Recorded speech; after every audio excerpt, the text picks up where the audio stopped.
This is Dr. Chris with Radio of Horror and Film Dungeon Commentary presenting Howling 2, and I'm here with my special guest on the commentary, Billy Coyne, who's also a special effects makeup artist himself here in New England, so his expertise will be very helpful in this groundbreaking, psychedelic, screwed-up werewolf movie starring Reb Brown, the late, great Christopher Lee, yes, and Sybil Danning.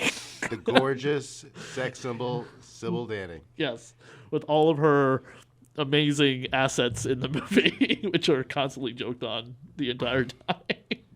Extremely gorgeous. Totally gorgeous, but completely ridiculous looking in this movie. Yeah. Very 80s. So if you've listened to these commentaries before, I'm going to tell you when to start the commentary, to start the film alongside our commentary, so that way our commentary is synced up with the movie. You'll have the MGM logo up, but right after that, that's when you'll actually have the production of the movie. So I would start your commentary right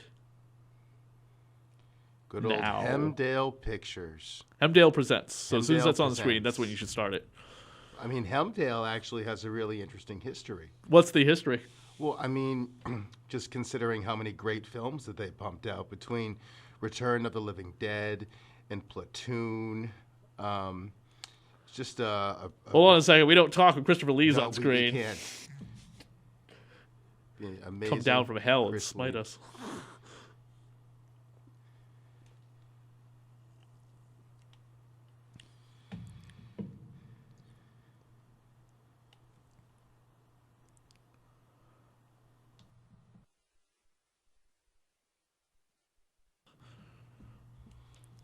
Now, is this part of the original opening?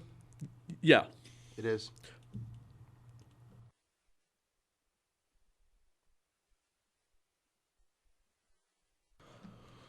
This gothic, awesome architecture of the movie. Now, okay, here's my question: Dee Wallace is not in the beginning of this movie Yeah. as the werewolf from the first one. Yeah. Who is the actress who plays Dee Wallace's character in this movie? We're already off to a great start. We're already off to a great start. That's I'm why we have shaking the my head. I don't know. That's why we have the amazing IMDb for Thank you, for. IMDb. But the one thing I do know about this movie is there's some Goya. There's Saturn eating his child. And, I mean, some of these wolf heads almost look like they could be on the slaughtered, what was the name of that bar in American Werewolf in London? The Slaughtered Lamb? Yeah. Yeah, some of those wolves, where they're drawn, kind of looks like. Oh, Karen White. That was her character in the first one. Yeah, Karen White. Okay, so she's played by Hanna Ludvikova, who is obviously like some Romanian actress that they got for basic money because they literally filmed this all in Europe. The Czech Republic. Czech Republic. She must have been a Czech actress because that's a very. And what country does this take place in? Transylvania. Transylvania, I know. This and here we are in Los Angeles. But it says it's Los starting off. Angeles, which you got the pine trees right there. Yeah. So this was probably a script for a vampire movie before it became a werewolf movie because of all the ridiculous in it, the powers.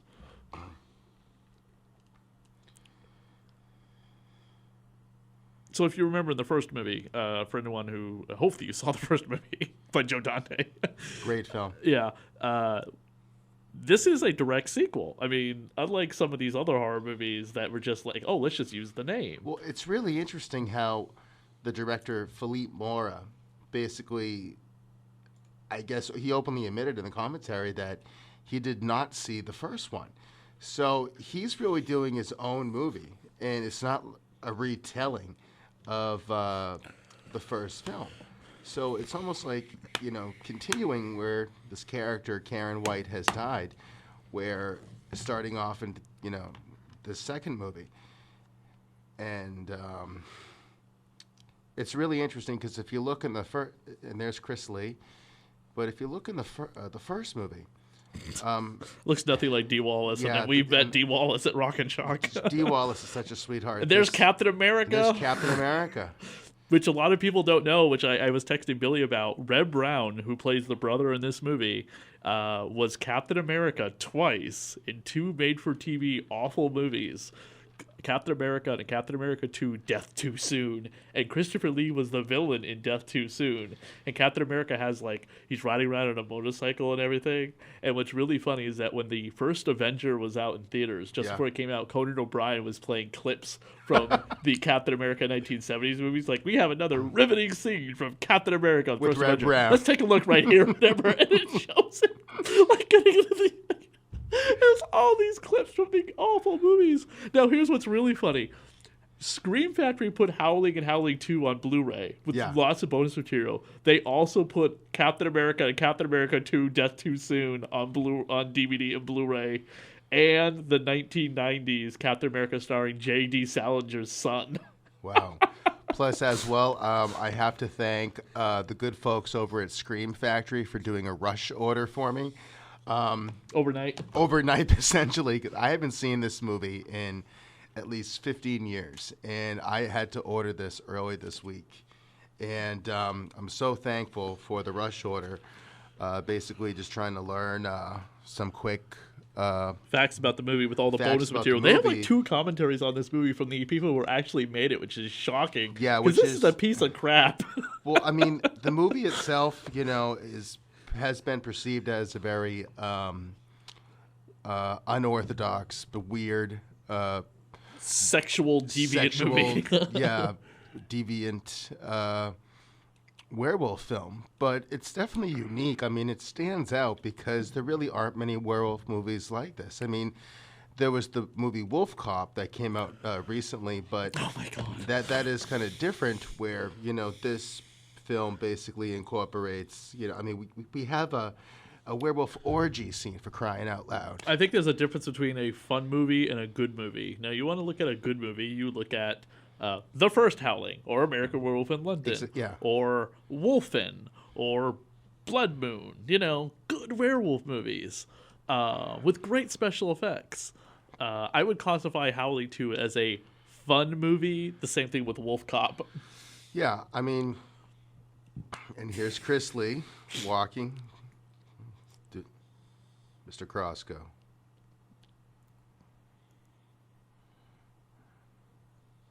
What's funny is he still sounds the same all the way up till the Battle for the Five Armies, which is the final movie that he did. And plus, here's the guy, he's been around forever.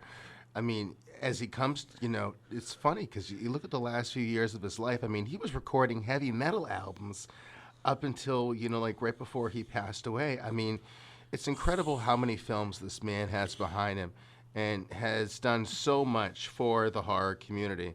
And now this is Babel? Yeah, the band that... The band. The theme song that plays 5 times in the movie. Yeah, and this song is repeated...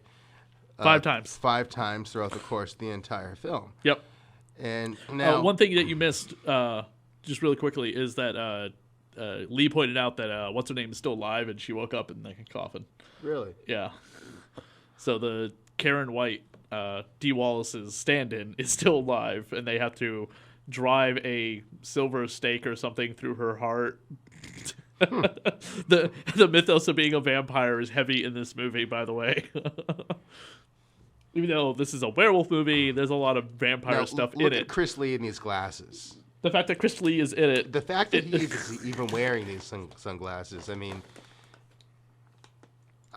there's cool, but no one will ever be Christopher Lee cool in glasses.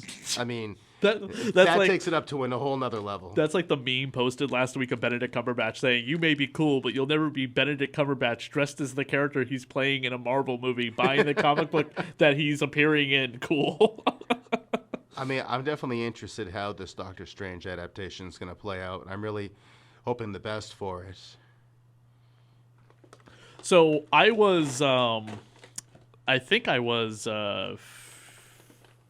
7 or 8 years old when I first saw this movie. Not an appropriate age to watch this movie. Not at all, no. And it was on Captain USA back in the 80s. Did it And have- I remember, did it have the I even werewolf? remember twice during the time the movie was on, and I knew how to read. I mean, I was still at a basic reading level, but I grasped words very well, and I was reading very well for my age. But I remember trying to read what was on screen or whatever. It was basically something during like 2 of the sex scenes, saying how like this is not an appropriate scene or something like that.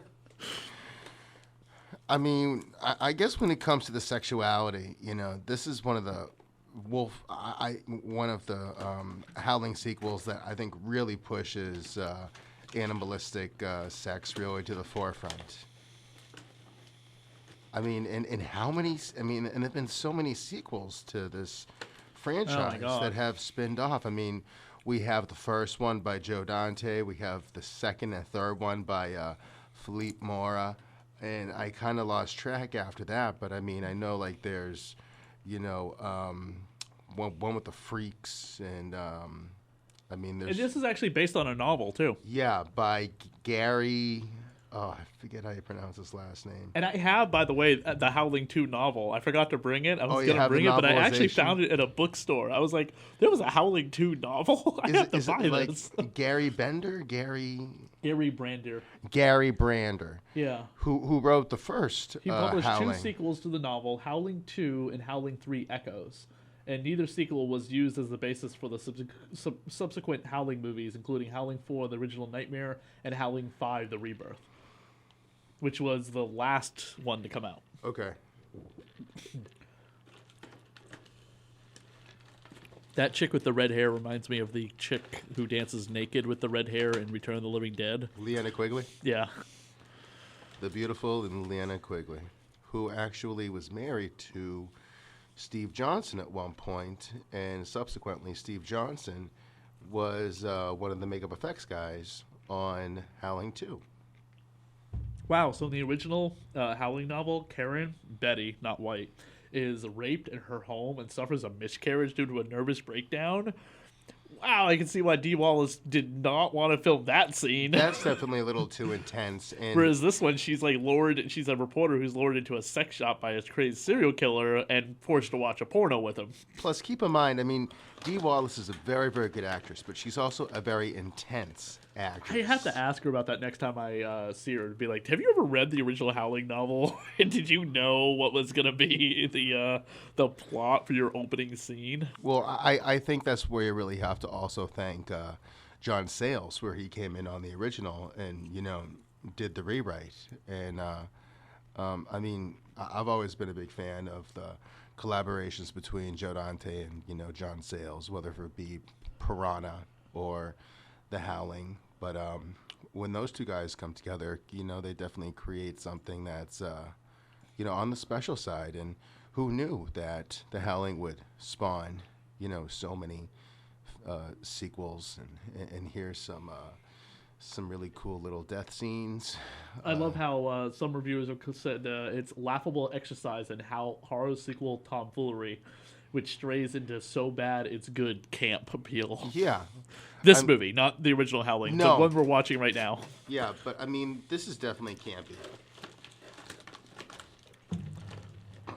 And the one thing I could never tell in this scene, because I actually watched this movie about 4 times yesterday, how this werewolf is basically just sitting down, and we see all these different shots of, presumed to be other werewolves or just her. But I always thought the cutting in this scene, I kind of questioned it. I mean, it's very good cinematography, but I questioned a little bit of the editing. Also, they point out in the director's commentary there was only like 2 or 3 werewolf costumes for this. Yeah, and apparently the werewolf costumes themselves, I mean, the thing that's difficult when you're doing something like a werewolf suit is if you put on too much hair on the actual bodies, they can look a little more bear-like, where if you could actually see the body form coming through, then it can help sell kind of the sparseness of a real werewolf. But, eventually if you put too much hair on the suits, then they kind of almost become anthropomorphic, just almost like a Bigfoot, type of look. And one thing that was really interesting when they were making the suits on this movie, they basically did not fully look exactly like werewolves when they first came out. Some people said they looked a little more primate-like. So with editing being rather quick and cutting quickly and fast cuts, so you really didn't get to see a good look of one of the creatures head to toe. You can't really tell. And right here is where Christopher Lee is talking about how there's a phase in the werewolf transformation, almost like a primate type of phase. So that kind of helps tie in the design of the creatures, almost like form-following function, where they basically, use this scene to kind of go back and throw it in to kind of help describe the creature suits. Well,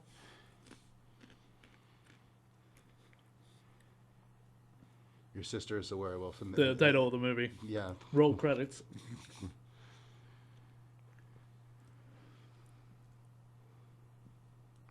This is actually a lot of fun. Chris, thank you very much for bringing me in again. This is really fun that we're doing a commentary on something this fun and campy and just has a really, fun reputation. By her, that guy, the other reporter who's not in this movie at all. No. You notice that? Yeah, which is interesting. What's funny is Dee Wallace, by the way, doesn't even play the werewolf in the transformation scene at the end of the first Howling, nor is she in the footage they're about to put on right now, which we're about to see. Yeah, where they got that Czechoslovakian actress whose name we can't remember that we mentioned a little while ago. True. But I really wasn't able. I was digging around when I was looking at this scene, and I see how we see these creature heads off to the side. I have a feeling those are probably courtesy of the makeup effects crew. I don't know. Oh my God. Now here's this makeup.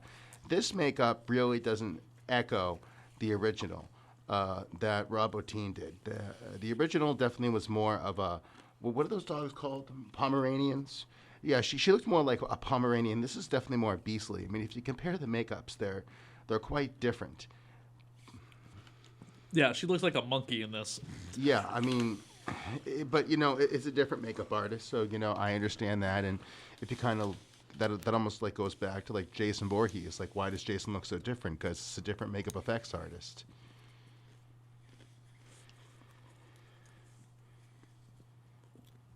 What are you gonna say, Captain America?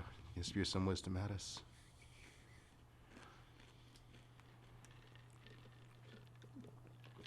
I love how he put together this whole like collage of his spy pictures. This collage.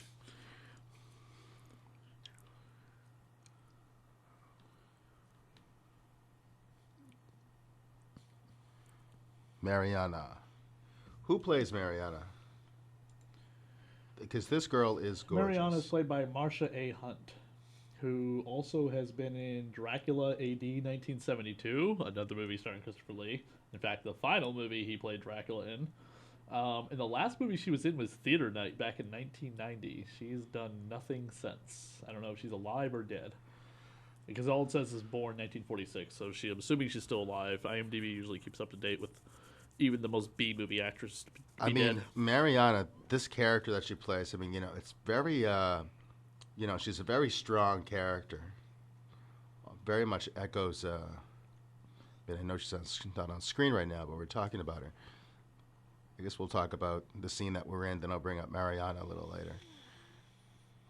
But Chris Lee. Is that Sybil Danning on the cover for Howling 2? Yes, that is Sybil Danning, because the sunglasses were something that was that actually kind of had to work to their advantage, because that scene where she was wearing the glasses, I according to the commentary, earlier she, I guess, got a spa treatment, and she had conjunctivitis.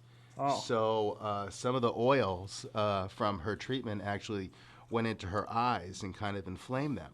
So she really didn't want to go on front of camera, which makes sense, if your eyes don't look, that great. And she suggested the sunglasses, and that image just became really ingrained in the mind of so many people.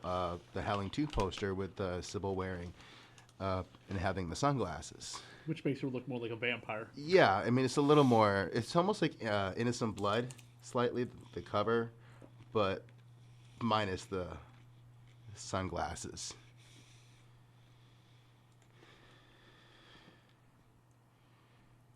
This is Annie McEnroy, who plays the... She was in Beetlejuice, wasn't she? Yeah, she was. She plays Jenny right here. Okay. Yeah, she was in Beetlejuice. She was the woman who... she's the real estate agent. Yeah, yeah. And as of 2010, she was in Wall Street, Money Never Sleeps. Not much else since then. And there he goes with with that spike. The fact that Christopher Lee says that he's going to have to go kill again her corpse. Okay, what's funny is that she was in the corpse. original Wall Street 2, and she was in Wall Street 2. Oh, she was on Wall Street too? The original and the sequel with Shia LaBeouf.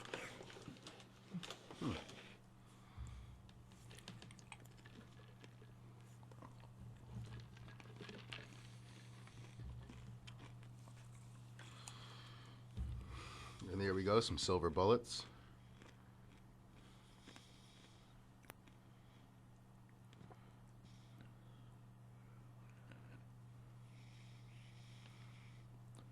Oh my God. And there's your The moonshot. third time they played this song. Well, at least with the vocals. I mean, they played it with just the orchestra, but this is the second time they played it with the actual vocals. This movie doesn't really start amping up until they get to Transylvania. And there's Los Angeles back in the mid-'80s.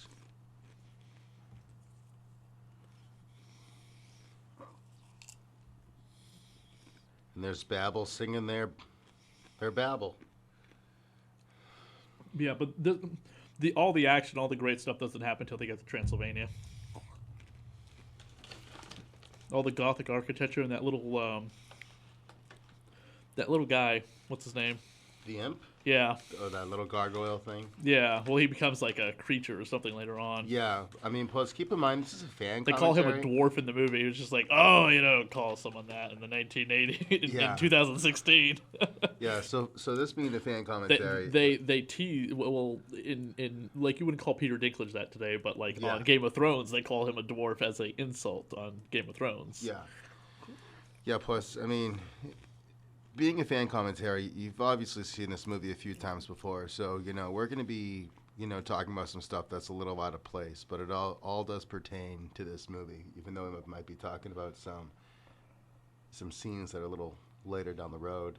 I love how Fangoria, their Blu-ray review of it, they talk about how there's nothing like Howling 2. Each actor seems like they're in another movie. Yeah. This is pretty funny to see Christopher Lee being preaching to God when he's done 7 Dracula movies, shitting all over God. I know. It's like, I don't know, it's a little anti-Semitic.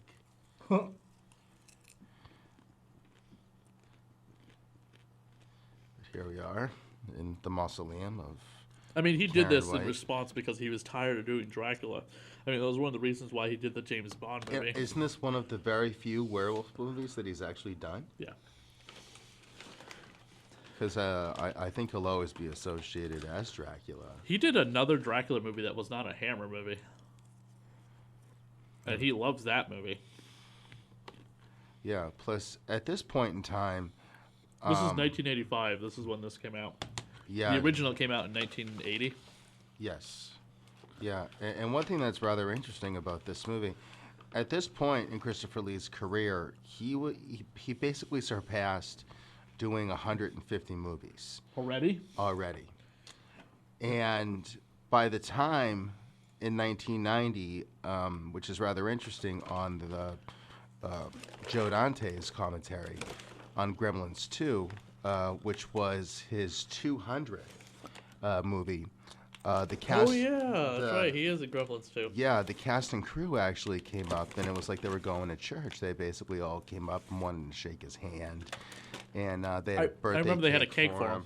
Yeah, and he actually, Christopher Lee, apologized to Joe Dante for starring in the Howling 2, considering how the first one was directed by Joe. Yeah. And this one starred Chris. That was just one of those things that I've known for years that I just wanted to share somewhere, and this seems like a good commentary for it. So when I make my werewolf movie, I have to use that famous "Arr!" I love that wolf's howl. You know, even if it's not a werewolf movie, it's still great. It's still really cool to hear in any type of horror movie that it would fit in. Yeah, it's almost like the Willem scream of werewolves. It basically could fit anywhere. And here Karen comes back to life, and it's interesting how we see the werewolf scream, you know, kind of superimposed, but lightly with another image. Like, there we go again. They just start firing open weapons in a church.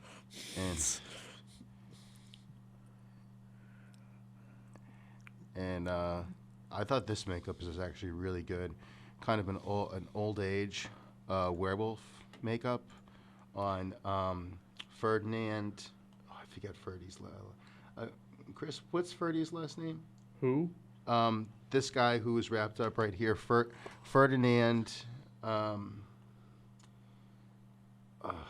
He's the groundskeeper. Yeah, the groundskeeper. Yeah, because this guy has been around the block. He is actually a really good actor. And I think it's really interesting doing an old age werewolf makeup. He's not listed on the credits. He's not listed on the credits. That's interesting. Yeah, I have. It's like Ferd, F-E-R-D, or Fern. No. Yeah, I'm forgetting his last name, but the lead singer of the band, by the way, of Babel, is Stephen M. Parsons. I wonder if he's any way related to the Alan Parsons Project. As of 2009, he was still doing stuff. Wow. And here we go, killing our werewolf. And the hair retracting, long hair basically being pulled through the latex skin, kind of like what they did in American Werewolf in London. And now we go back How did they pull that through the skin? It's probably double knotted from the other side. They would probably take like a metal comb and just kind of pull it back through after all the wisps have been. It's almost like it's basically filming it in reverse. Oh, okay. Yeah. So that's what you do with it. You basically, because it's easier to pull it through than pulling it out. Exactly. Yeah. Okay. Or if you can pull it through, and then basically you're pulling it out, you could just play with the photography. I'll have to remember that trick. Yeah. I think if anything we do with Sarah, it's going to be mostly from like her chest up, so we don't have to worry about a lot of other stuff. You know what I mean? Yeah. Or probably just the head. You know what I mean? The neck. Something like that. Like maybe we'll have like a towel around her shoulders, like she just came out of the shower or something, and that's why she transforms. That way we just have to worry about the head and the neck. And then if like we'll have somebody like surprise her, be like, "Are you okay?" and her turn around, but she has long hair anyway, so that will help cover her back. Little things like that. Obviously, do different camera angles.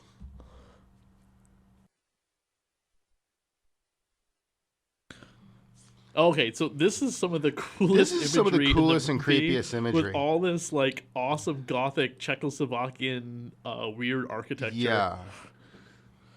And the good old train. Oh, my God, this band and their song. It's ridiculous. So if you happen to pick up the Blu-ray for the movie, by the way, from which I Scream Factory, highly recommend. You would get a audio commentary with director Philip Mora. Audio commentary with the composer Steve Parsons, the guy singing. Yep. Editor Charles Bornstein, which I have to rewatch because I only watched it with director Philippe, so I have to rewatch it now with the other two guys. And it's a very good commentary. It's actually moderated by Mr. Red Shirt Pictures, Michael Fleischer himself. Oh, that's cool. Yeah. Interview with Red Brown, Captain America. I watched that yesterday. That was really interesting. You ever want to see Captain America fight werewolves? Here you go, guys. Here we go, Captain America and werewolves. How about this? You could pretend this movie... Look at this wardrobe. I mean, this is gorgeous. You could pretend that this is a Marvel movie, okay? And Captain America is like, he's on vacation from the Avengers. Maybe this is his day off. He doesn't want anyone to know who he is. And then he goes into a Blade comic book. Minus Blade. Cap did fight a werewolf. He got turned into a werewolf. He became Cap Wolf for a little while. Cap Wolf. He had to help John Jameson, who was J. Jonah Jameson's son, who had been turned into Man Wolf once again. Oh boy, here comes the comic book knowledge. Yeah. Where I lack thereof. Interview with Sybil Danning. That was a great little interviews interview. with special effects makeup artist Steve Johnson and Scott Wheeler, who are the people behind this movie. It's such a laugh listening to that segment. When it comes to the scene, I'll recall Steve Johnson's story, which is a really funny little story. So the other title of the movie, Howling 2, Sturba, Werewolf Bitch? Yeah, Sherba or Shriva, the name of Sybil Danning's character. Yeah, Christopher Lee's sister. Yes. Again, they look like vampires, not werewolves. Werewolves are not afraid of the sunlight in any way. They're normal people. Yeah. This whole thing with like, we gotta wear sunglasses. Plus, I think too with the whole, this being Hemdale. Yeah. And with the punk sound that they have, did Return come out before this? Did what did? Return of the Living Dead? I don't know. Because, with horror and punk was definitely something. Yeah, you can look it up on their IMDb. Oh. Yeah. But, pause.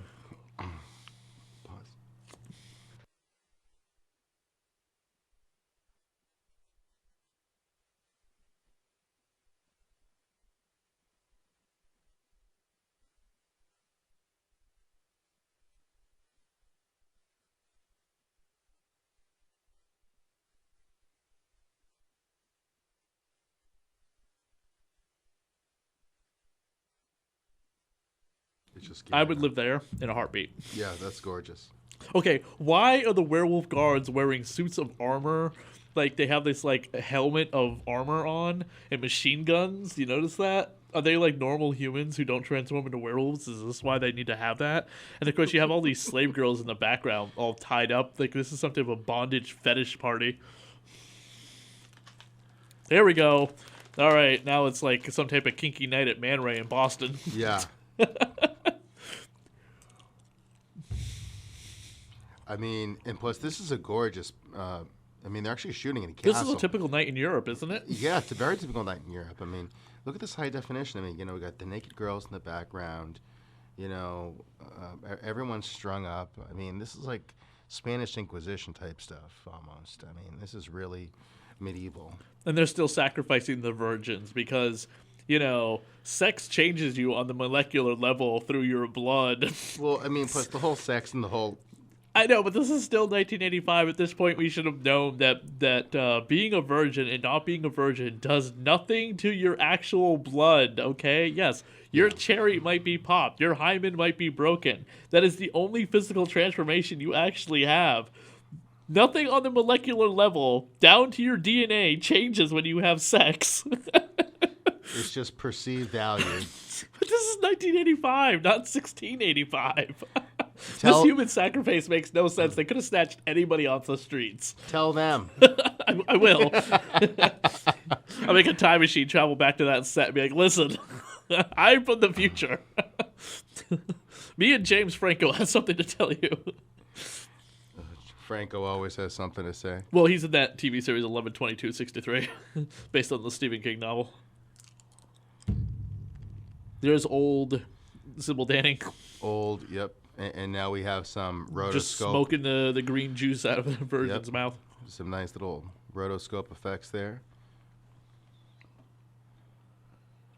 And everyone's howling.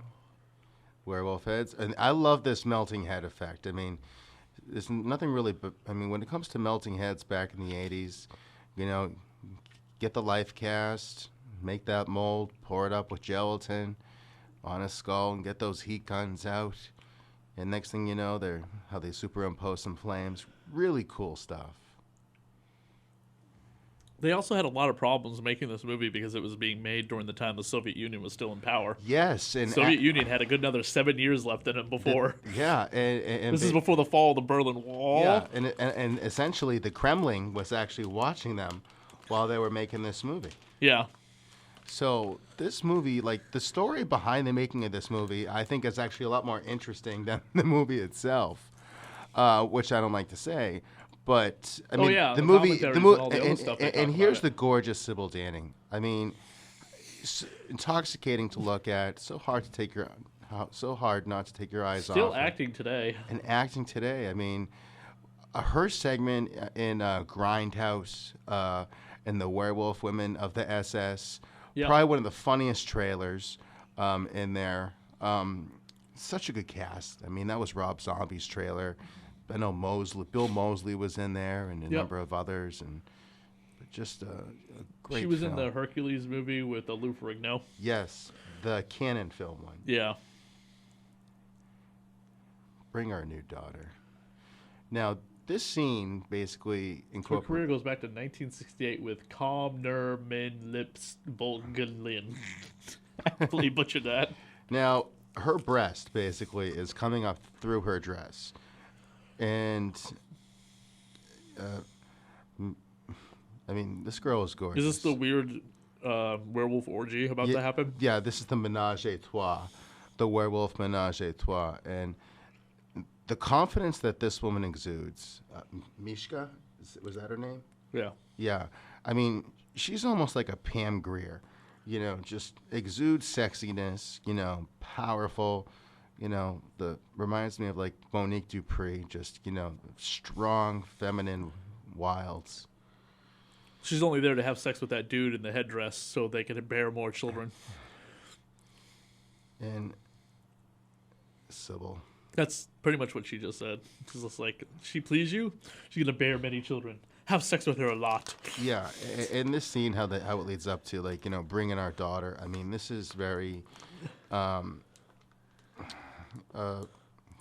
guess she's a werewolf, so she'll have multiple babies because, wolves can have more than one baby. Yeah, they can have cubs, quite a few of them. But it's just interesting how the animalistic sex, the whole thing of family. And here's the shot. Here's one of the shots of Sybil ripping her top off. That's in the credits, like, repeated. 17 times. And there we go. What lovely breasts.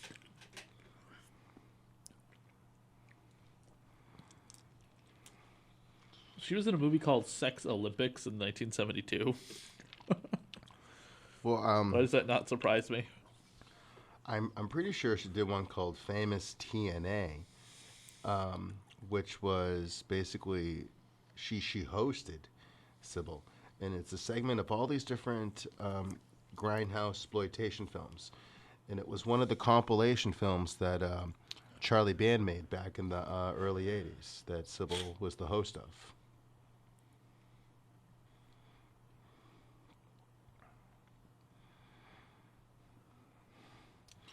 I mean, here we got some teeth growing, and he just comes in with no remorse and just stabs the old bag, and then they all disappear. And they all disappear.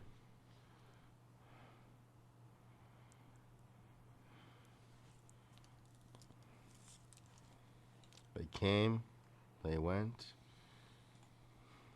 It's like who's breathing heavy. Philippe Mora is still working. Yeah, Philippe Mora. I know he did Communication, which was a really good extraterrestrial film. Communion. Yeah, based on the novel. Considered one of the most controversial stories of alien abduction ever. Which people say we're not going to get into a huge diatribe about alien abduction right now. It's a werewolf movie. But this is what I have to say about it. Alien abduction either is complete bullshit or people are completely crazy because of the fact that the amount of time it takes to travel through space, the hundreds of thousands of light years, you know what I mean?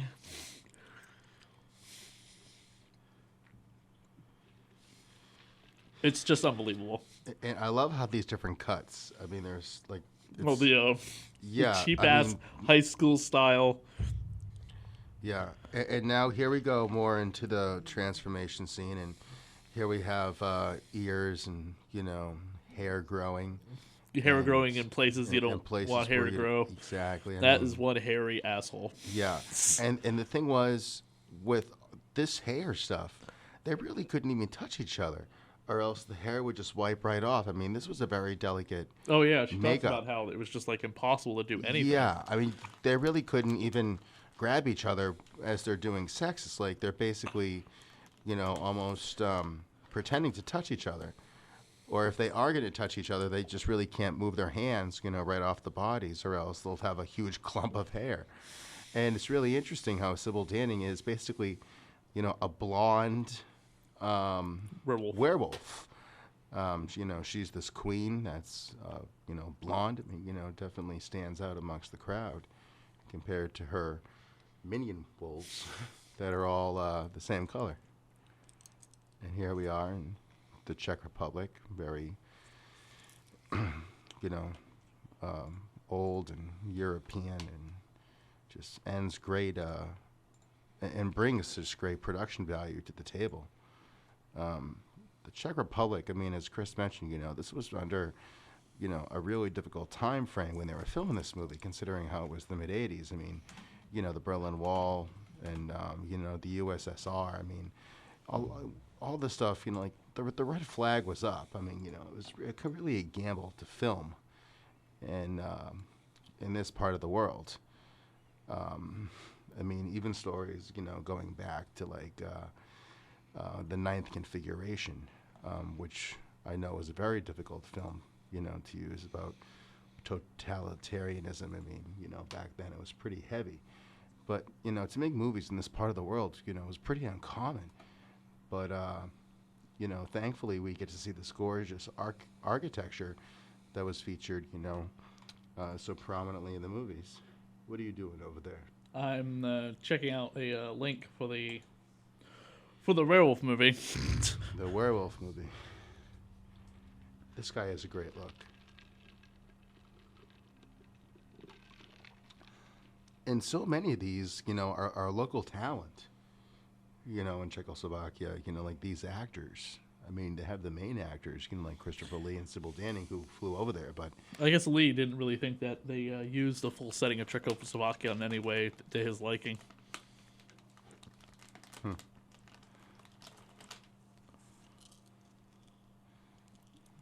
We're poor.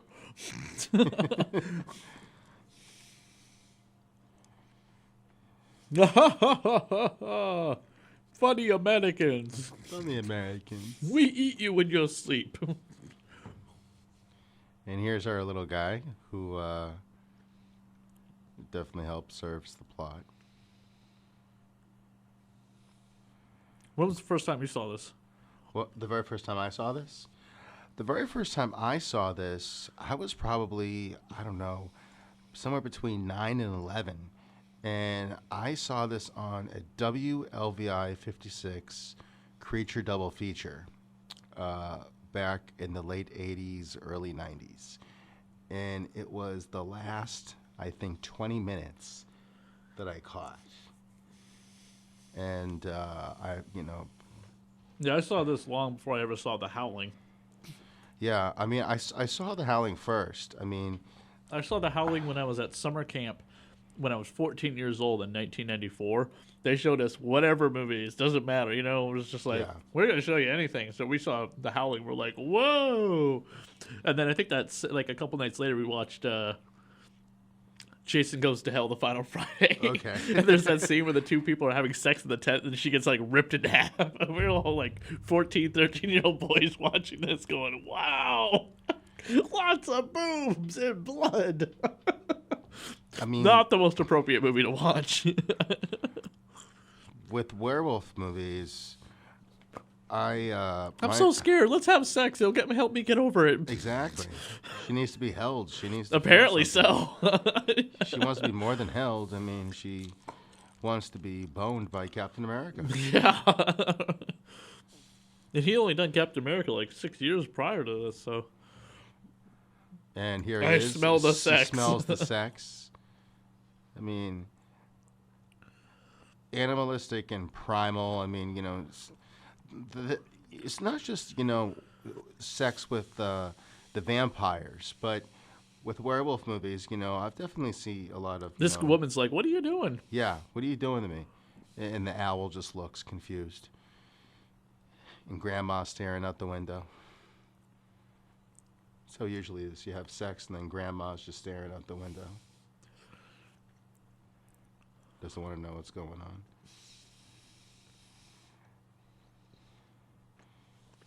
Got our little guy who's signaling to them.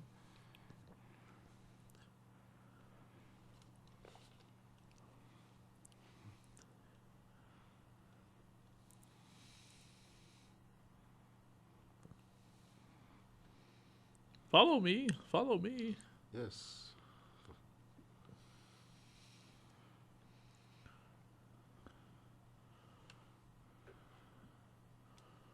I don't get what the cut is with the owl twice now. Yeah, it's like I said. I mean, the editing in this movie is just Editing really in a lot of movies bizarre. that are bad movies because of the editing. Well, It's like, wow, well, I remember this scene in the trailer, but this scene's not in the movie. Why?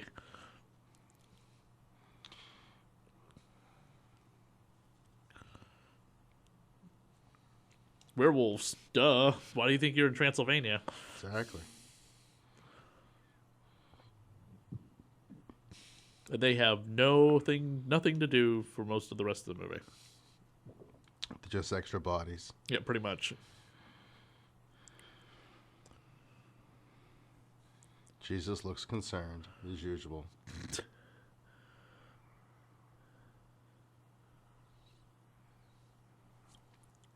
How is he not a werewolf if his sister is? That's never explained. Like, okay, was she turned into a werewolf? Because she seems like she's the queen of the werewolves. And if that's the case, then he should be a werewolf. By the way, what happened to the woman who survived the werewolf slaughter at the end of the first Howling? That's at the diner. You're right. Never shows up again in any of the other Howling movies. Not that there are any connection between any of them except for the first two. Yeah.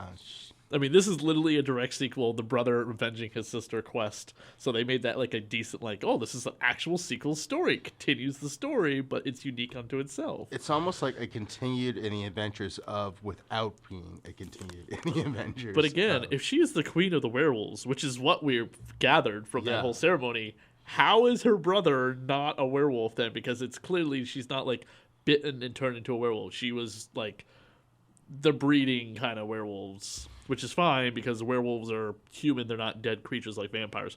Vampires having babies makes no sense, and it's the stupidest writing I ever hear. So these are real vampires, and they have children who are also vampires. No, that's dumb. Vampires is like a virus, okay? Werewolves are at least still human during the day. So the curse, the disease will pass on. But a vampire should not be able to have a baby. And when it comes to vampire babies, from watching Van Helsing, they're not that cute. That's the stupidest thing of all time. There's a Van Helsing TV series coming out. It's a female Van Helsing. I was going to say, is Stephen Summers behind that one? Uh-huh. Interesting. I mean, I think the best thing Stephen Summers did actually was Deep Rising, that movie he did with Treat Williams and the Sea Serpents. The creature was designed by Rob Bottin. But actually, I like this puppet show because it ties in, to the emotions that these characters are feeling, kind of the wolf in sheep's skin motif that we see. And, people think, puppets are naturally creepy. And just, this is no Team America that we're seeing here. This is a real old-fashioned, Punching Judy type of show. The movie was banned in Finland. Wonder why. If they can have Hanoi Rocks and, all the different metal bands, I'm kind of shocked that they would kind of, say, hey, Howling 2, Finland, no.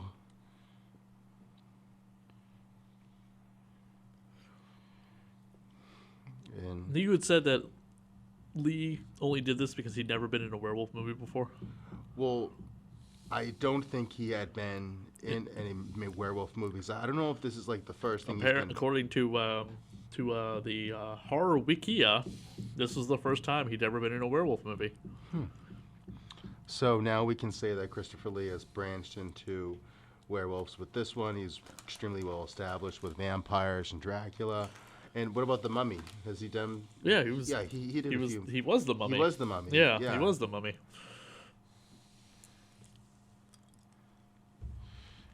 Our architecture. And of course, science fiction, as Count Dooku, and fantasy movies, and every Lord of the Rings film that came out. You can also mention like. Wow, is this orgy still going on? Well, this menage a trois is still going on. Whatever. This whole thing has been going on, and that couple, the main characters, have had sex, gotten out of bed, walked around the town, met up with Christopher Lee, had a little meeting. Yeah. And went back to bed. The entire time that orgy is still going on. It's almost like as long as Debbie's shower scene in Killer Clowns from Outer Space.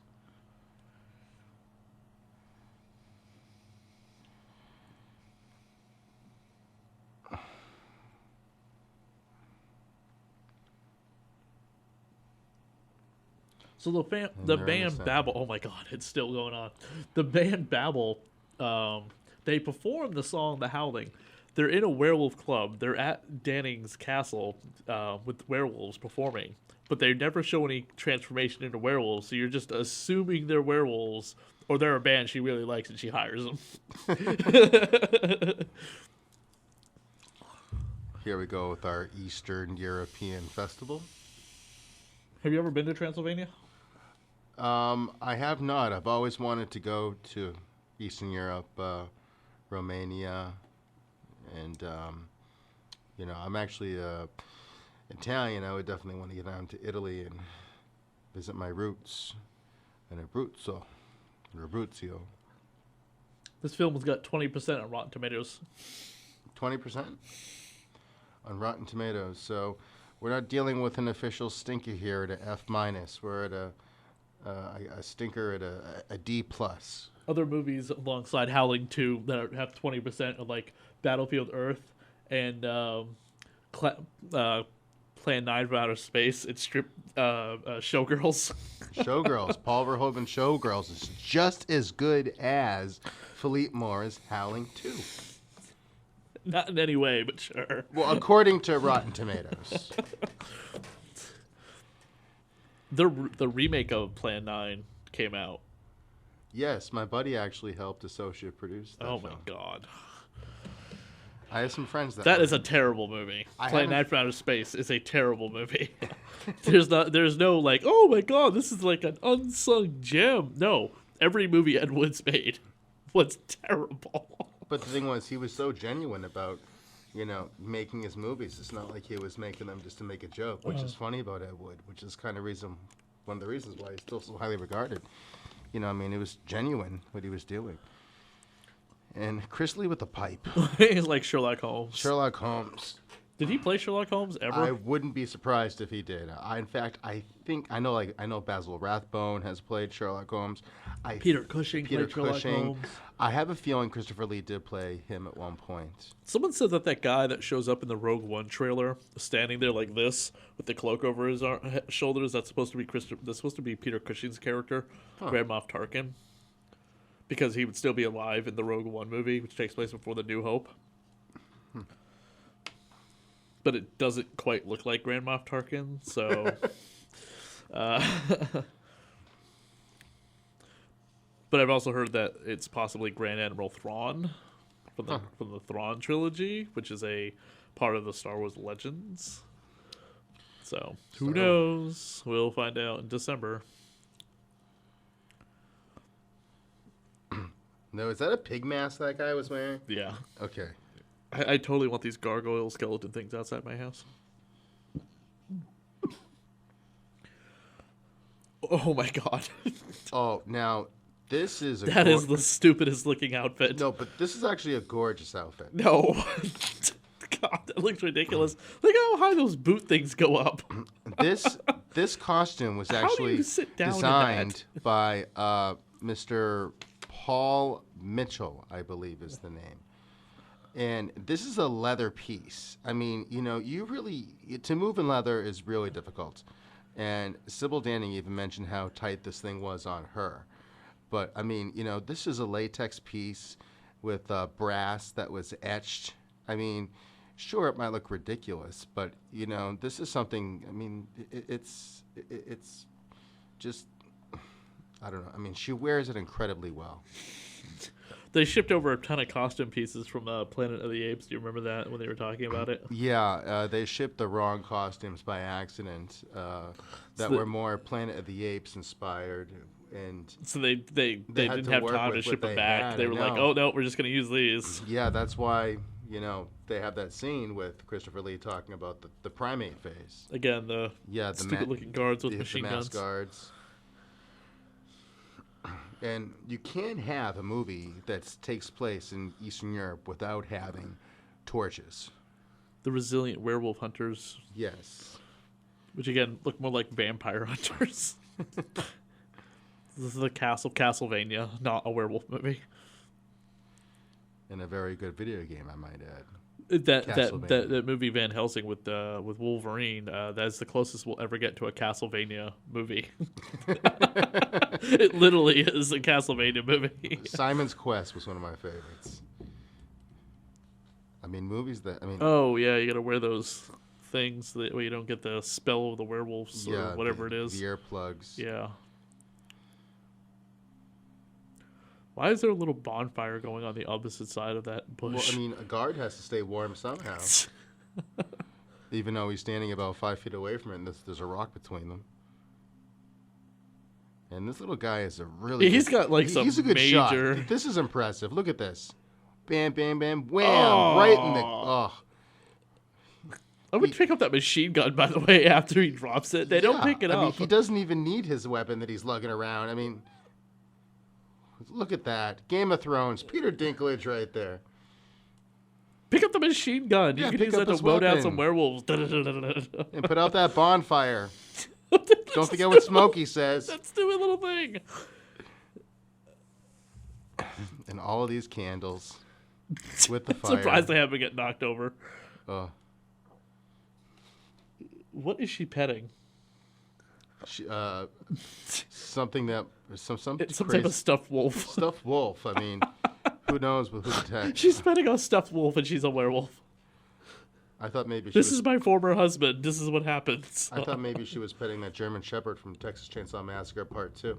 I've never seen that, and I actually kind of refuse to. The Texas Chainsaw Massacre movies, I'm done with the first. I'm done with it with the first one. I'm like, I don't need to see any of the others. Oh come on, you can't deny yourself some Dennis Hopper. No, I saw the remake, and that was. Yeah, I saw the remake. I saw the New Beginning. I saw the 3D one because that was supposed to take place within the continuity of the first one. Yeah. And now they have Leatherface coming out, the prequel where he's a teenager with a screwed up looking face. I'm like, oh my god. Stop making these people like sympathetic. Oh my god, he's so put upon because he's so ugly. That's why he kills people. Oh, shut up. That's like the remake of Nightmare on Elm Street where everyone's like, oh, Freddy's just like a retarded man who doesn't know what he's doing is wrong, touching children. He knows what he's doing. Oh my god. I mean, I love the I hated that whole thing about that new Nightmare on Elm Street. Or, not a new Nightmare, but the remake of the Nightmare on Elm Street. It's just like, oh, Freddy's just a child molester who doesn't know what he's doing. They really screwed up the mythology, unfortunately. I mean, they really kind of lost a lot of fans. I mean, Jackie Earle Haley is a phenomenal actor, but I think there really was no reason to make that movie, I feel. And we are literally watching all of the Werewolf transformation stuff we have already seen in this movie just sped up in different cuts. Yeah. There is some cheap-ass editing right there. Yeah. I mean, just because you can edit doesn't mean you should.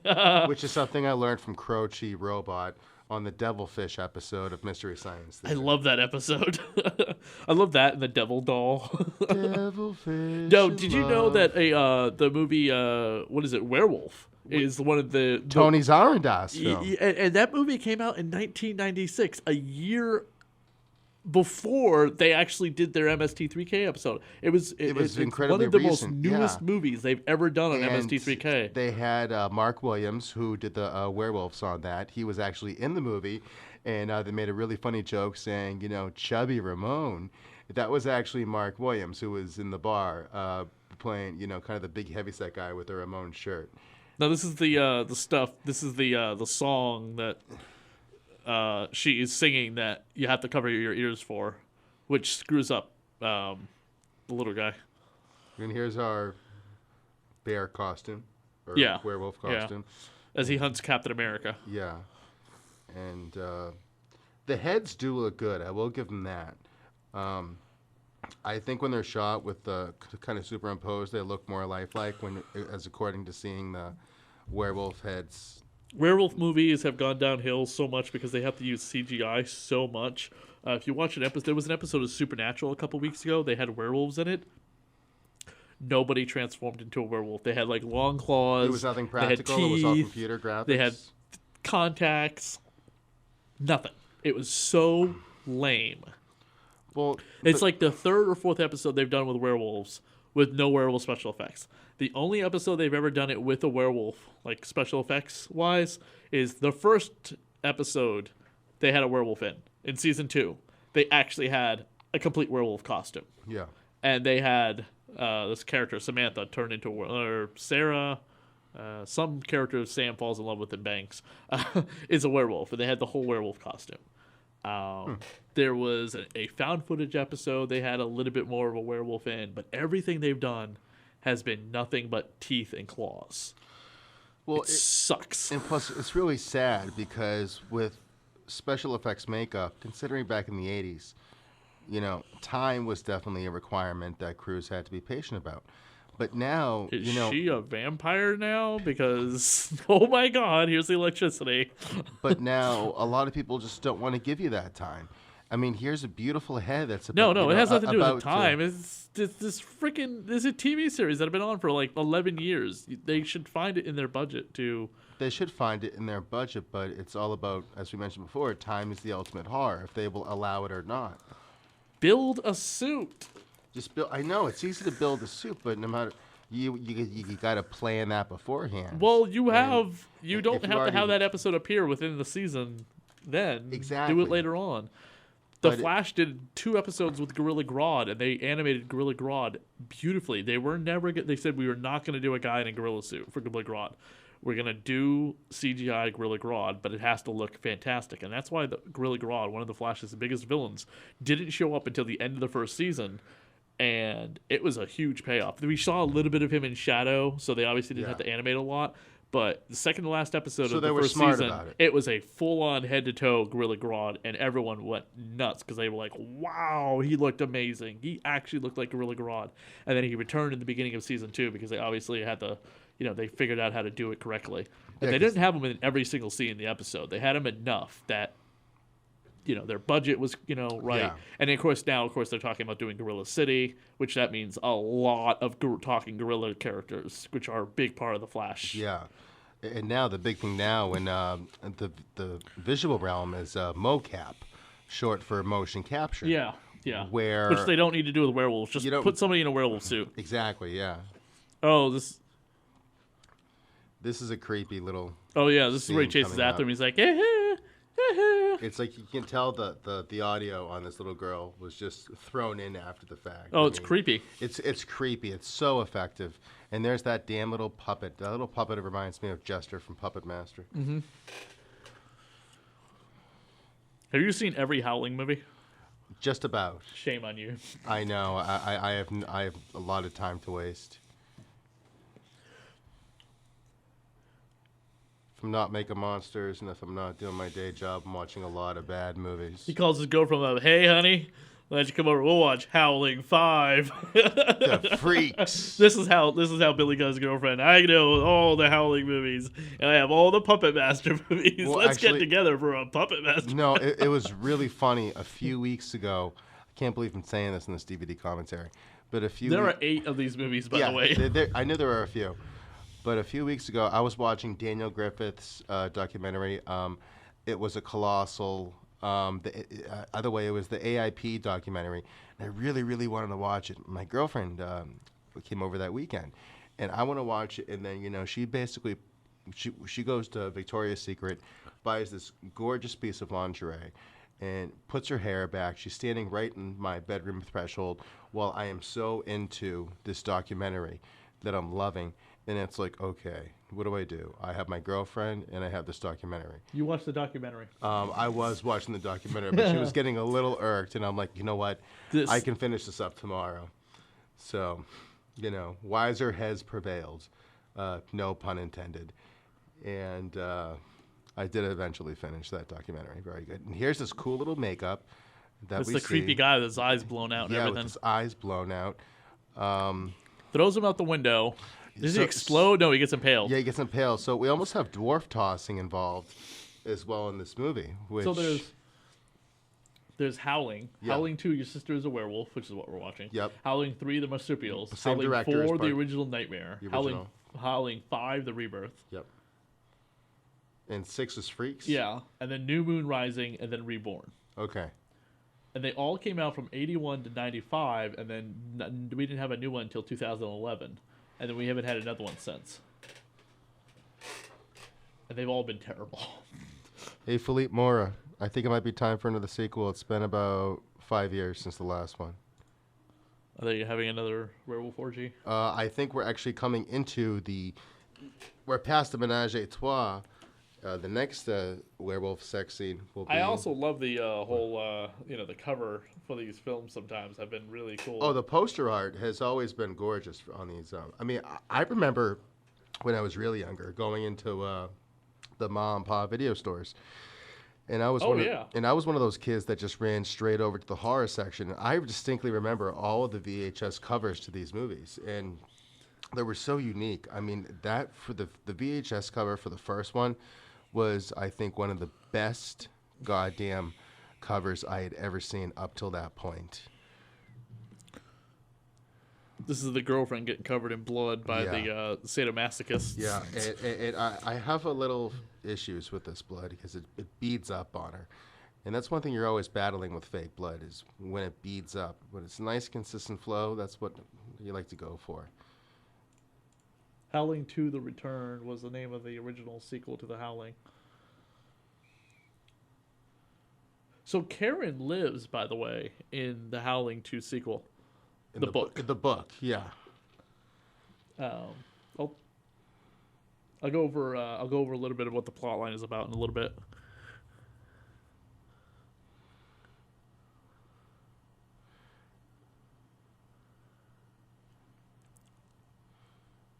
And here's the arsenal.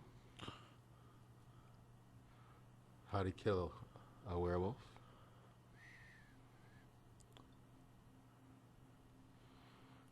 Because these are werewolves, not vampires. Exactly. But I think it's really interesting how they treat religion so deep with this movie because, as you mentioned, Chris, multiple times, this isn't a vampire film, but it does feel very. I mean, it's Christopher Lee, for Christ's sakes. And you think vampires, I think, automatically because of him. Yeah. But I mean, this is such a different departure. Yeah. Where, I think it's nice to see Chris basically. Oh boy, even it's though that he's song in again. his range, it's different. Well, she just sits on her throne and watches the. And here's Babel, and here's the actual wolf orgy. Now, the funny thing about this orgy scene is when the director Philippe, when they first started, he's like, "Okay, we can have an orgy in this scene," and whenever he tried to yell "cut," nothing worked because these people were still having sex. I mean, this was a full-blown orgy to these guys. Yeah, it was all it was so difficult to direct the scene because when you first say, okay, now action, they're getting so hot and heavy. When the director's saying cut, they weren't stopping. Believe me, I mean, they just kept going. All right, so the plot line of the book was basically Karen Beatty has renamed and remarried and lives in Seattle because her husband cheated on her with the queen of the werewolf tribe out in the Midwest. Although content with her new life, her husband, David Richter, and her young stepson, Joey, she's still haunted by the memories of the ordeal in California.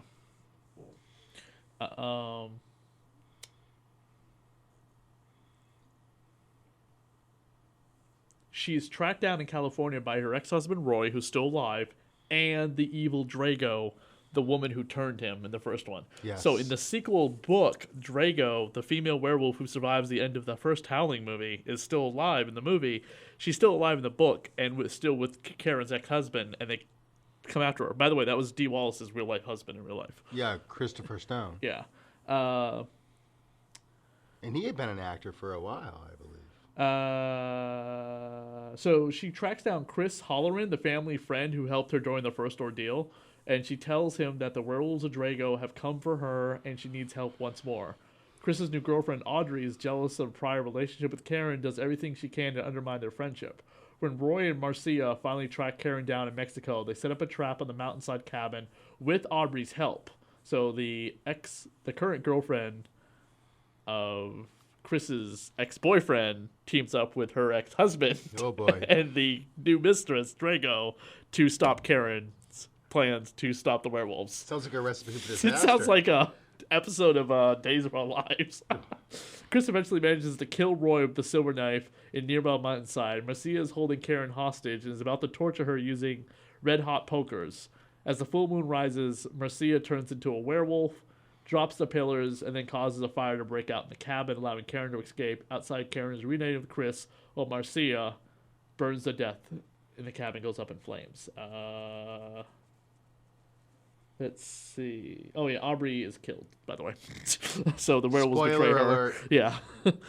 So her betraying her husband, her husband and his husband's ex-girlfriend to help the werewolves, which is Karen's ex-husband. Oh my god. No wonder they couldn't make that into a movie. That No. would have been the worst, most ridiculous. Also, the fact that at the end of the first Howling movie, they turned her into a werewolf. Yeah. Which looks nothing like the werewolf in this movie that we mentioned earlier. Yeah, and it's, by the way, the book, obviously, came out in 1977. They made Joe Dante's movie in 1981. Yeah. So that was their choice to be like, oh, this is going to be a one-and-done film. Yeah. We're going to change the ending. Plus, unfortunately, Gary, I believe... But hold on.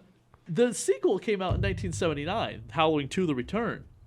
When they made Dante's film, they could have said, oh, the sequel, Karen's still alive. But again, he probably didn't want to do a sequel. Yeah. I mean, I think the Howling was supposed to be really... They're throwing holy water on a werewolf. Yeah. That works only against vampires. There's a great movie called... no, it's not a great movie. It just happens to be the first vampire movie I ever watched.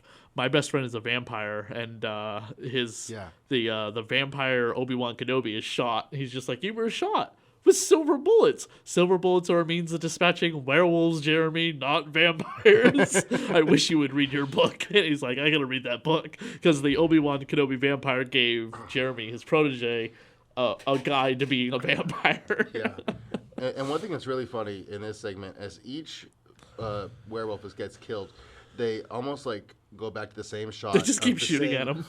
Werewolf mouth that's open. I think they just flipped it for one shot, but it looks like almost every single final shot is the same shot. Chris Lee. Fuzzballs.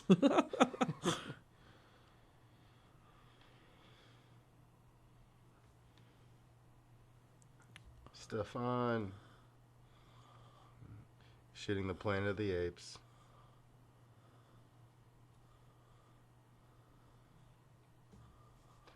When I first watched this, I thought he was wearing a denim one-piece suit. Who? Christopher Lee? Captain America. Oh. Yeah. Reb. I thought it was a 70s leisure denim suit I thought he was wearing, but I realized it's 80s. 80s. That was off by 10 years. No, 5 years. This came out in 1985. 85. I'm surprised Scream Factory put this one on Blu-ray too, and I'm wondering if they're going to release the others on Blu-ray. Well, I mean, if they put out Ninja 3: The Domination, oh my god, it really doesn't. I mean, and I'm not saying I love the choices that Scream Factory's been putting out. As crazy and a as few weeks ago, they put out Species 2 and Species 3 and 4 on a double disc. I read about that. They got Species 2 on its own, but then because that was the last one that had a theatrical release, 3 and 4 were straight to DVD. Yeah, and as you mentioned, Cherry Falls is coming out, and I noticed. No, it's already out. Oh, it's already out. Yeah, it's already out. Disturbing Behavior is already out. Oh, the next one coming out is Village of the Damned. Village of the Damned. Starring yes. Christopher Lee. Yep. and Kirstie Alley. No, I'm sorry, Christopher Reeves, Yeah. Superman. Superman. His final movie before his accident. Yeah. Everything else that came out afterwards, he had already filmed. But Village of the Damned, a lot of people don't know this, was his final theatrical film. That's the word. Final theatrical movie before his accident. And do you know who plays a priest in that movie? I want to say Max von Sydow, but I don't think it is. Close. Max von Sydow, of course, who was just in The Force Awakens. Yeah. Mark Hamill. Oh, it was Hamill. Okay. So you were very close, considering Mark von Sydow is one of the first characters you meet at the very beginning of The Force Awakens. And at the end of The Force Awakens, you meet Luke Skywalker again. Mark von Sydow, who played the Exorcist, Father Merrin in The Exorcist, he plays... God, I cannot pronounce his name. It's some Star Wars name, but it's Ik-Tok Lee. He's a guy who knows everything about anything. Okay. And in the Poe Dameron comic book series that's happening right now, issue number 1 just came out, which is going to be an ongoing series, and it takes place months before the events of The Force Awakens. He's sent by Leia to find Ik-Tok Lee, whatever his name is, the Max von Sydow's character, who knows the location of Luke Skywalker. Which, by the way, when you saw him interact with Kylo Ren, he obviously knows Kylo Ren is Ben Solo. Yeah. So anyone listening to this who hasn't seen The Force Awakens, tough. Plus, I mean, the movie's been out for 5 months, and you've had plenty of chance to see The Force Awakens. Plus, speaking of Sydow, didn't Shout Factory put out Needful Things? Yes, that's right. He's in that too. But so I'm wondering, back to the Howling. Yeah, we got so sidetracked by Star Wars. Are they going to put out like the other Howling movies? And by the way, I tried to watch the Marsupials. Oh my God, it is. I mean, it's I own that movie, awful. and the last time I watched it was 7 years ago. And I said to myself, this is the only movie I can watch once every 7 years. I do not like the birthing scene.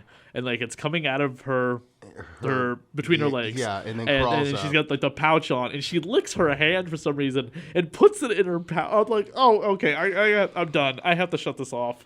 But it's really interesting. I mean, this film was filmed, obviously, part 2 in Czechoslovakia. And part 3 was actually filmed in Australia. Hence the name Marsupials. And it was actually the It's got a great cover, but it's a great cover. But it's really funny how the Australian Film Commission actually put up a few bucks for part 3. And there's the DVD right there. Yeah. I have that same one. With commentary by... Felipe Moro. And it's really interesting how... Gee, just... transformed pretty quickly. We got some hair going here. But yeah, I mean, it was the Australian, I think, Tourist Bureau that basically threw a few bucks for part 3 at the production to help make it, because, you know, it was coming up with the concept of, you know, these werewolf or were-kangaroos, essentially. I got a question. All these films that are coming out on Blu-ray with all these cool special bonus material, do you think do you think in a few years they're going to re-release them in 4K discs?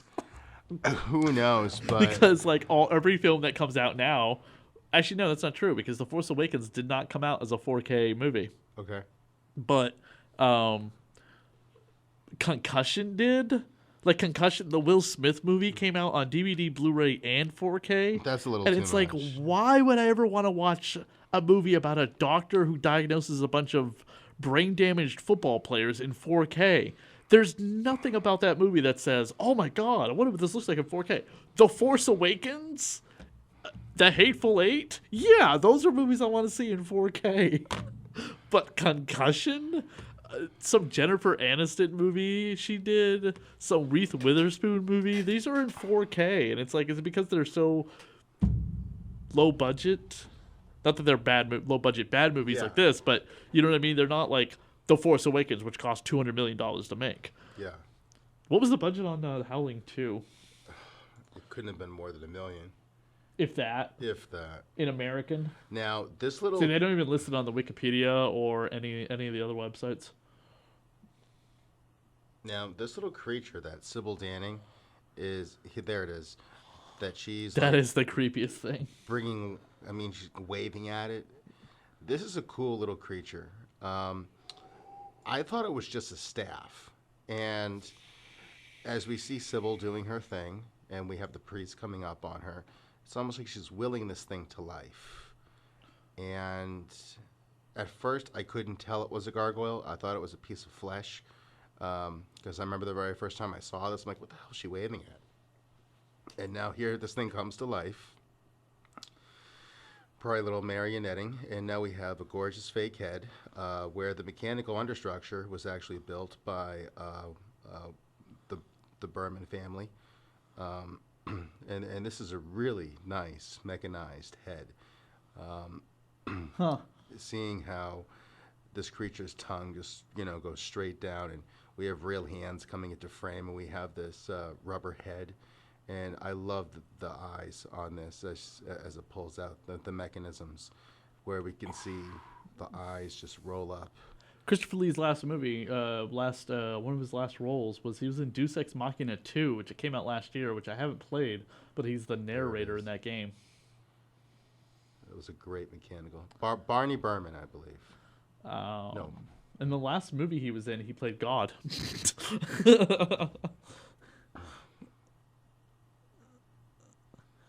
Oh, she must smell up to high heaven covered in all that fake blood.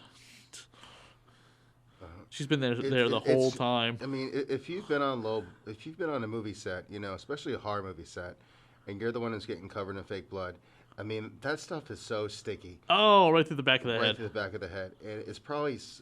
I mean, there you go, Silver Dagger.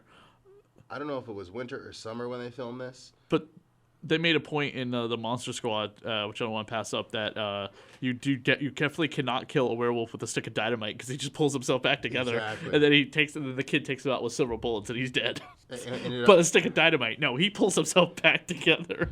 And Wolfman's got Menards is something that we learned from the Monster Squad as well. Well, that makes sense. I mean, he's still a man. Yeah. And this is where he encounters his sister. Now, this entire time, you don't know that it's his sister. No. Until this. I mean, nothing is talked about, beforehand. I mean, this is definitely a reveal that I found to be very unexpected. And it's something that, maybe he could have, mentioned it to Captain America, saying, hey, by the way, your sister turned into a werewolf because of my sister is the queen of the werewolves. They shoot that werewolf from the distance. You can totally tell it's just a headpiece on him. Yeah.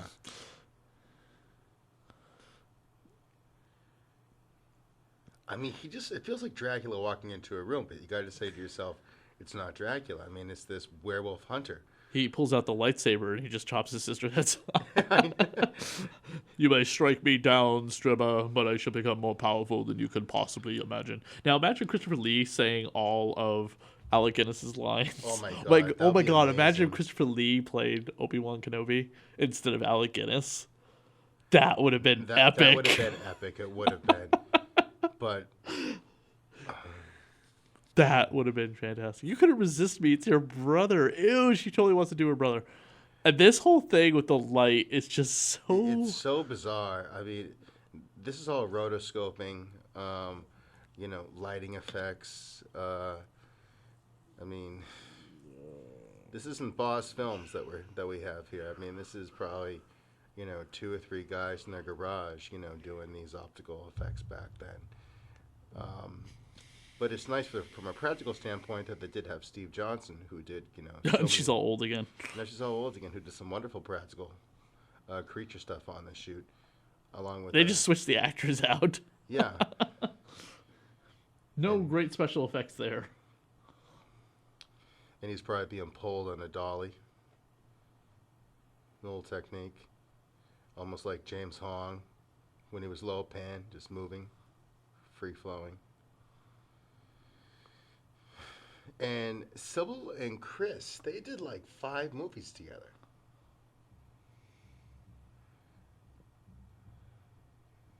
In the name of God. So, correct myself earlier, The Man with the Golden Gun came out actually the year after the Satanic Rites of Dracula, which was the final role, the final time he would play Dracula for Hammer. He would play Dracula again in Prince of Darkness. Prince of Darkness? Yeah.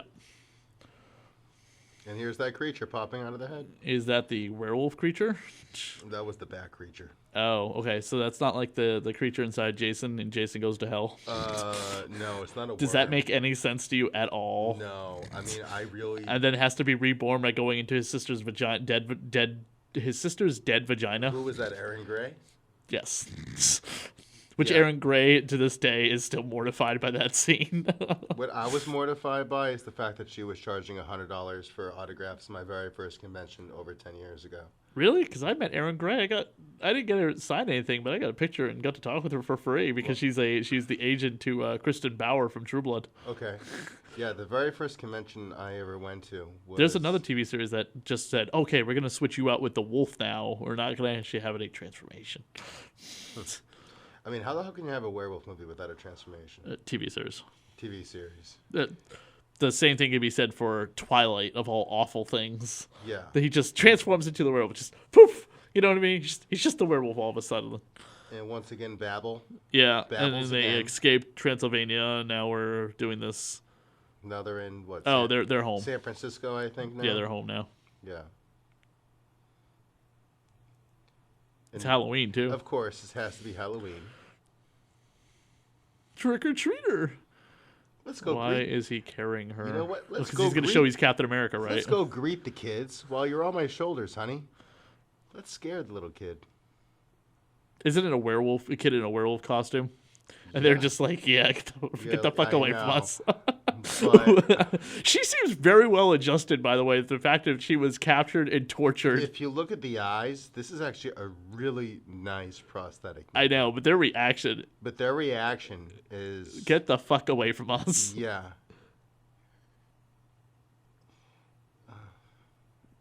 Again, she is very well adjusted and not like this shriveling, comatose in the corner, the fetal position. I mean, how the hell could you not be if you really think about it? I mean, that's extremely well adjusted. I know. She's extremely... And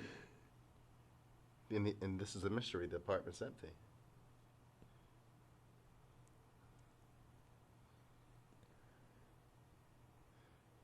That's me. I'm No, not- don't do that. Don't invite them in. They can't hurt you if you don't. Oh wait, that's vampires. I'm vampires. sorry. Yeah, no, that's We were vampires. confusing so many of the mythos in this movie. I just thought I'd Werewolves confuse one can do more. whatever the hell they want to do.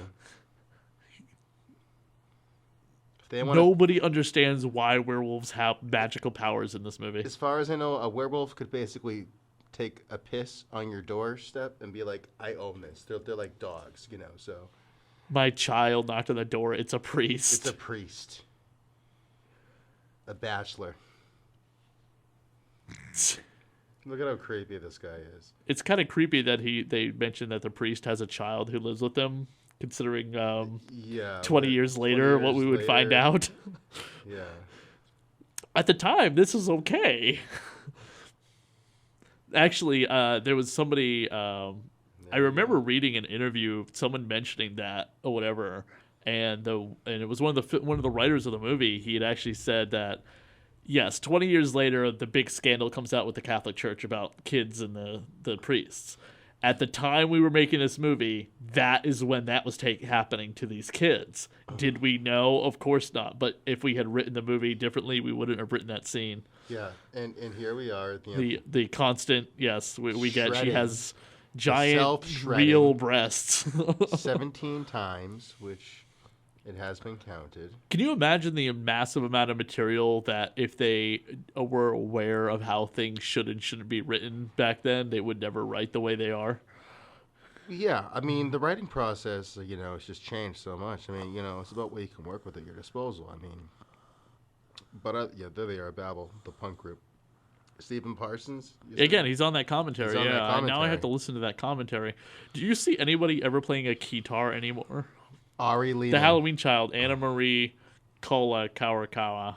Ari Lehman, the lead singer of First Jason.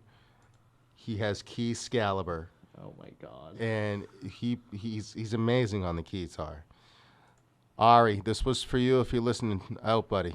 That's the for only you. movie that kid is in, by the way. Really? The one that comes to the door, it's actually a little girl. It's a little girl. Yeah. And I love how she's ripping her top off, and it's like all these different reaction shots. Here's Chris Lee doing the cross, and there it is.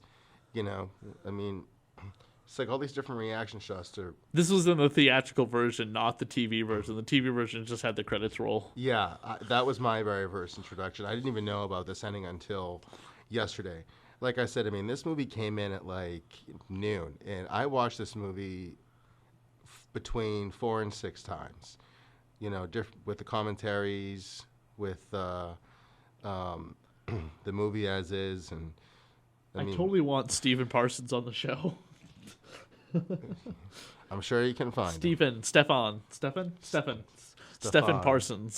Stephen Parsons.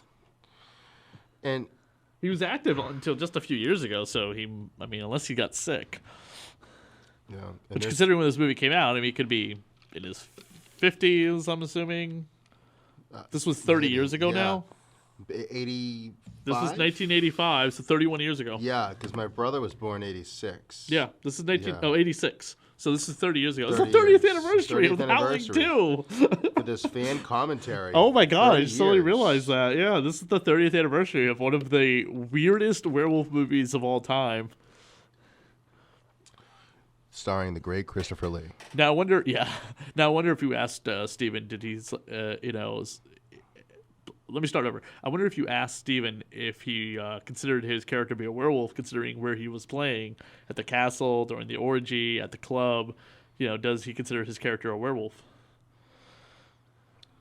Well, by the way, that last laugh by the puppet, didn't that sound like Salip Crumb, the little guy from Return of the Jedi? Yes. Jabba's palace? Yes. There's more. We have so much Star Wars on this commentary. That's what happens when you have Christopher Lee in everything. You cannot talk about anything else. Peter Mitchell, that's who it was who designed Sybil Danning's costumes. Yeah. All the Shame tight on leather him. stuff.